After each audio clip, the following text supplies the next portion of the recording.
Hello friends, कैसे हो आप सभी।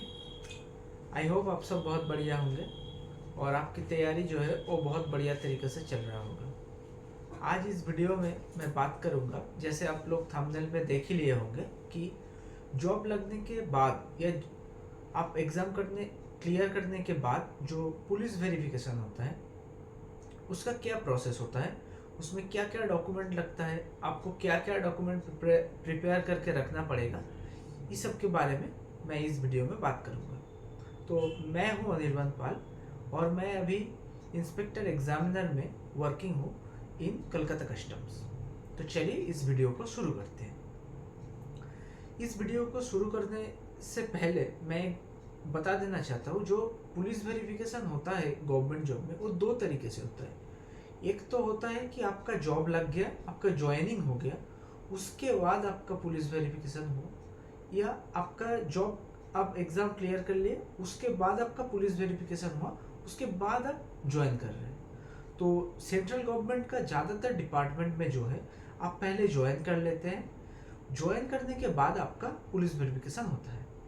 तो जब आप ज्वाइन करते हैं तो ज्वाइनिंग के टाइम पे आप लोगों से कुछ फॉर्म फिलअप कराया जाता है जिसको अटेस्टेशन फॉर्म बोलते हैं। उसके साथ और बहुत सारे चीज़ें आपको देना पड़ता है, कुछ एनेक्स्चर्स होते हैं। जैसे अटेस्टेशन फॉर्म में बेसिकली आपका जो डिटेल्स रहता है कि आपका एड्रेस कहाँ है, आप कहाँ कहाँ रहे हैं, कहाँ से आपका पढ़ाई हुआ है, आपका 10th कब हुआ है, आपका 12th कब हुआ है, आप इस जॉब में आने से पहले कहाँ कहाँ वर्क कर चुके हैं, ये सब पूरा डिटेल्स आपके बारे में जितना भी जो जानकारी चाहिए होता है नॉर्मली वो अटेस्टेशन फॉर्म में आपको देना पड़ता है।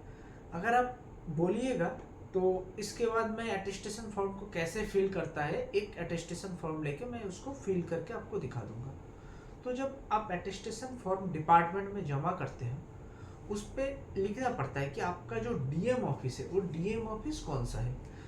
बेसिकली और जनरली यही होता है कि आपका जिला का जो नाम, आप जो पूरा एड्रेस देते हैं, करंट एड्रेस या परमानेंट एड्रेस, तो उस जिला का जो डीएम ऑफिस है वहाँ पे डिपार्टमेंट आपका अटेस्टेशन फॉर्म को भेजता है कि आपका जो आप डिटेल्स दिए हैं वो सही है कि नहीं, इसको वेरीफाई करने के लिए।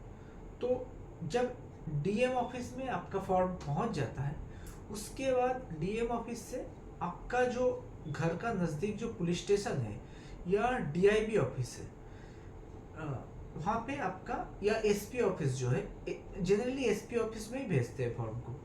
वहाँ का जो एसपी होता है, सुपरिटेंडेंट ऑफ पुलिस, वो आपका फॉर्म को देखता है कि ये अटेस्टेशन फॉर्म है, ये मांगा गया है, तो वो उसको फॉरवर्ड कर देते हैं डीआईबी में। जो डीआईबी में जाने के बाद शुरू होता है आपका पुलिस वेरिफिकेशन या एंटीसीडेंट वेरिफिकेशन या कैरेक्टर वेरिफिकेशन, अब जो भी बोलिए उसको। तो जब आपका फॉर्म आ गया और विद द जो ऑथोराइजेशन, जो आपका फॉर्म आ गया डीआईबी में और उसके साथ एक फॉरवर्डिंग लेटर भी होता है आपका डिपार्टमेंट का हेड की तरफ से कि ये जो लड़का या लड़की है ये इस डिपार्टमेंट में इस एग्ज़ाम के थ्रू सिलेक्ट हुआ है और ये इस जो डॉक्यूमेंट है और ये जो इन्फॉर्मेशन है वो डिपार्टमेंट को प्रोवाइड किया है, आप काइंडली वेरीफाई करके दीजिए। डीआईबी में आपका फॉर्म आ गया तो डीआईबी में जो सब इंस्पेक्टर होता है, जनरली सब इंस्पेक्टर रैंक के जो ऑफिसर होते हैं वही इस प्रोसेस को देखते हैं, तो वो आपसे कांटेक्ट करेंगे, या तो आपके वो घर आएंगे या आपको डीआईबी ऑफिस में बुलाएंगे with all the documents that you provided during your document verification and the documents you attached with your attestation form. वो सब लेके आपको जाना होगा डीआईबी ऑफिस में। वहाँ पे उसका एक, मेरा जैसे डीआईबी में वेरिफिकेशन हुआ था, मैं उसका प्रोसेस बता रहा हूँ। मुझे बुलाया गया था, उसके बाद मुझे बोला गया था कि जो तुम डॉक्यूमेंट जमा किए थे उसका एक पूरा सेट, एक तो खुद का तुम साइन करके ले आना और एक बिना साइन का, दो सेट बना के लेके आना है। तो मैं वहाँ पे गया, उसके बाद मेरा अटेस्टेशन फॉर्म मुझे देखने के लिए दिया कि ये तुम्हारा ही है, तुम बोलो और तुम इस पे वेरिफिकेशन करवाना चाहते हो कि नहीं। तो मैं बोला कि हाँ सर, मैं यहाँ पे जॉब में मेरा लगा है, तो मैं ये डॉक्यूमेंट लाया हूँ। अच्छा, तो उसमें क्या क्या डॉक्यूमेंट हमसे मांगा था, यहाँ पे जो अटेस्टेशन फॉर्म के साथ दिए थे वो डॉक्यूमेंट तो दिखाना ही है, ओरिजिनल भी दिखाना है, उसका एक जेरोक्स भी देना है। उसके बाद मुझसे मांगा था, मेरा आधार कार्ड मांगा था, मेरा वोटर आईडी कार्ड मांगा था, और एक जो मेरा एड्रेस प्रूफ है या आइडेंटिटी प्रूफ है वो मांगा था। मैं ड्राइविंग लाइसेंस दिखाया था। उसके बाद मांगा था कि मैं जहाँ पे जो मैं एड्रेस दिया हूँ वहाँ का जो ज़मीन है उसका जो डीड होता है, मतलब बंगाली में उसको दलील बोलते हैं, वो डीड या तो उसका कोई पर्चा वो डाउनलोड करके, उसका ओरिजिनल भी चलता है, या तो आप सर्वर से डाउनलोड करके वो ले जा सकते हैं कि हाँ देखिए ये ज़मीन मेरा पापा के नाम पे है या दादा के नाम पे है, चल जाता है। वो लेके जाना पड़ा था। और मेरे से एक चीज़ मांगा था, मेरा जो घर का इलेक्ट्रिसिटी बिल है वो मांगा था। वो सब देख लिया। उसके बाद मेरा प्रोसीडिंग लगभग वहाँ पे उसी दिन वही करके ख़त्म हो गया।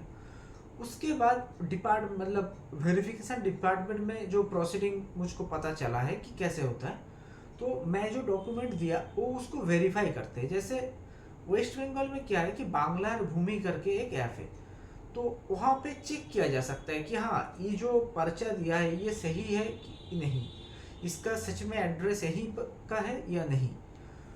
और जो मेरा घर है उसके आसपास में जो लोग रहते हैं उनसे भी वो पूछताछ कभी कभी कर लेते हैं। अगर उनको कोई डाउट हुआ कि ये फर्जी डॉक्यूमेंट दिया है तो उसके बेसिस पे वो कभी कभी पूछताछ भी कर लेते हैं।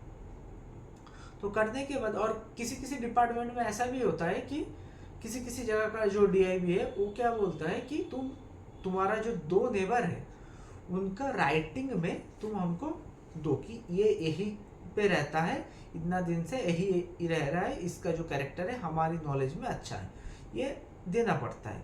वो डीआईबी टू डीआईबी वेरी करता है। मेरा कुछ दोस्त को वो देना पड़ा था लेकिन मुझे वो नहीं देना पड़ा।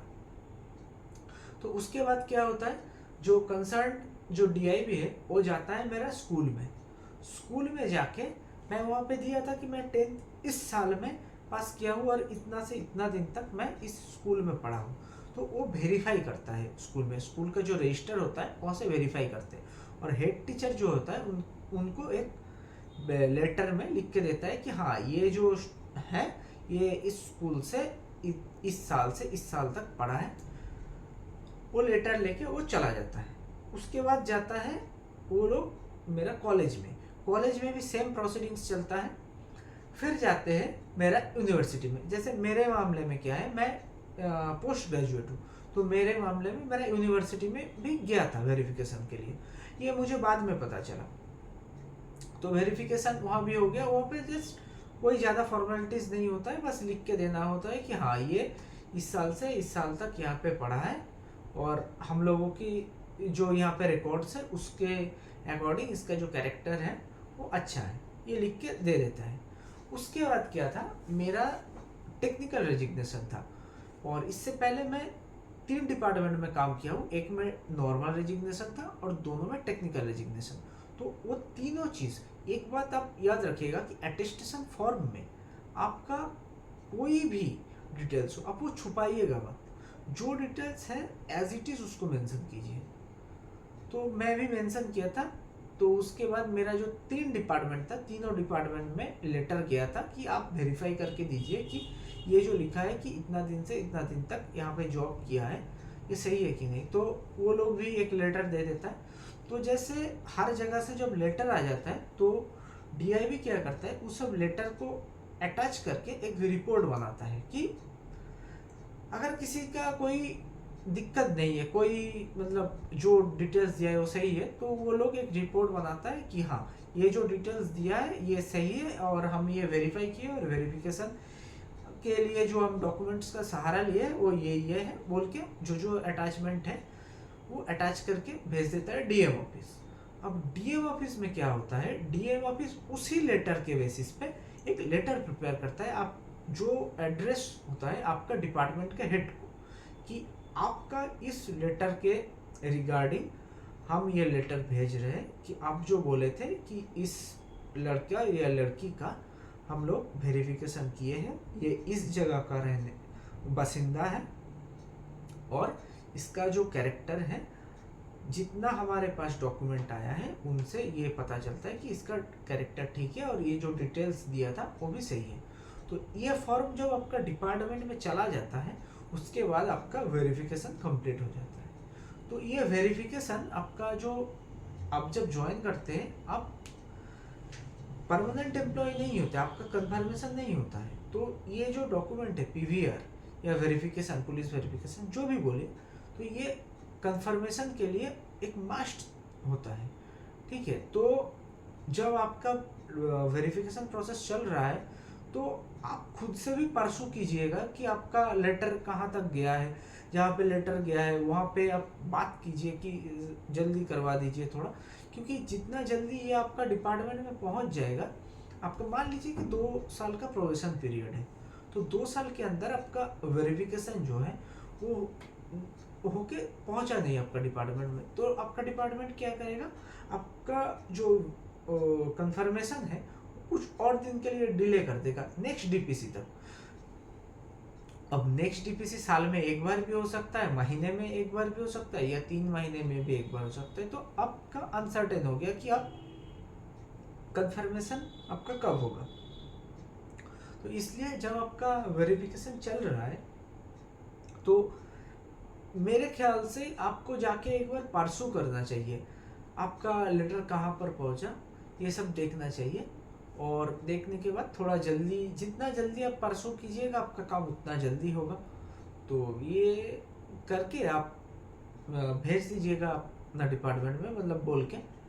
तो इतना ही था इस वीडियो में। अगर वेरिफिकेशन के रिगार्डिंग कोई भी आपको डाउट होगा तो आप इस वीडियो के कमेंट्स में डाल सकते हैं, और उस कमेंट का मैं कोशिश करूंगा कि जितना हो सके मैं रिप्लाई करूंगा। या अगर ज़्यादा कुछ कमेंट आ गया किसी एक टॉपिक को लेके कि ये डॉक्यूमेंट है मेरा, ये नहीं है, तो उसको लेके मैं वीडियो भी बना सकता हूँ, उसमें कोई दिक्कत नहीं है।